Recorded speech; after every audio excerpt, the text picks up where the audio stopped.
दिल्ली विधानसभा चुनाव की तारीख का ऐलान। 5 फरवरी को होगा दिल्ली में मतदान। मुख्य चुनाव आयुक्त ने प्रेस कॉन्फ्रेंस कर दी जानकारी। एक ही चरण में होगा दिल्ली विधानसभा का चुनाव। 8 फरवरी को आएंगे नतीजे। दिल्ली की कुल 70 विधानसभा सीटों में से 12 सीट रिजर्व है। चुनाव आयोग के ऐलान के साथ ही दिल्ली में लगी आचार संहिता। 10 जनवरी से होंगे नॉमिनेशन। 17 जनवरी नॉमिनेशन की आखिरी तारीख। प्रेस कॉन्फ्रेंस में मुख्य चुनाव आयुक्त ने ज्यादा से ज्यादा मतदान की अपील की। बोले, लोकसभा चुनाव में हुई रिकॉर्ड वोटिंग, उम्मीद है दिल्ली दिल से वोट करेगी।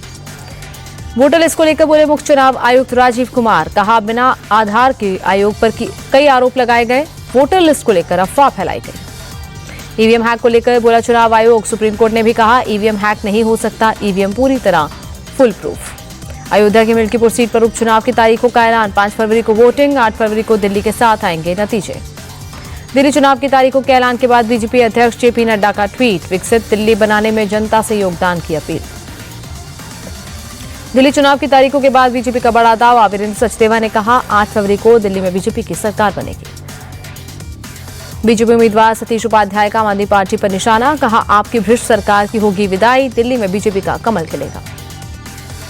तारीखों के ऐलान के बाद कांग्रेस का पहला रिएक्शन। संदीप दीक्षित ने कहा, कांग्रेस चुनाव के लिए पूरी तरह से तैयार। कांग्रेस को लेकर लोगों में पूरी तरह उत्साह। दिल्ली चुनाव की तारीखों के बाद अलका लांबा का बयान। पूरी 8 फरवरी को दिल्ली की जनता सुनाएगी अपना फैसला।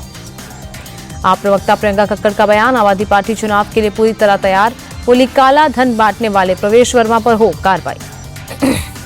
दिल्ली में चुनाव से पहले सियासी घमासान तेज। आम आदमी पार्टी ने प्रेस कॉन्फ्रेंस कर बीजेपी को घेरा। आतिशी ने कहा, बीजेपी को दिल्ली के विकास की चिंता नहीं। चुनाव तारीखों के ऐलान के बाद आतिशी का बड़ा दावा। बोली, केंद्र सरकार ने मुझे सीमावास से निकाला। 3 महीने में दूसरी बार मेरा सामान बाहर फेंकवाया गया। सीमा आतिशी के आरोपों पर पीडब्ल्यूडी का बयान। चिट्ठी में लिखा, रिमाइंडर के बाद भी आतिशी ने नहीं लिया पोजीशन, इसीलिए रद्द करना पड़ा अलॉटमेंट। आतिशी बोली, सरकार मेरा घर छीन सकती है, जज्बा नहीं। घर छीन लेने से दिल्ली का काम नहीं रुक सकता। आप नेताओं को टारगेट कर रही है बीजेपी। आतिशी ने कहा, दिल्ली की हर महिला को 2100 रुपए दिलवा कर रहेंगे। हमारी सरकार संजीवनी योजना लागू करके रहेगी।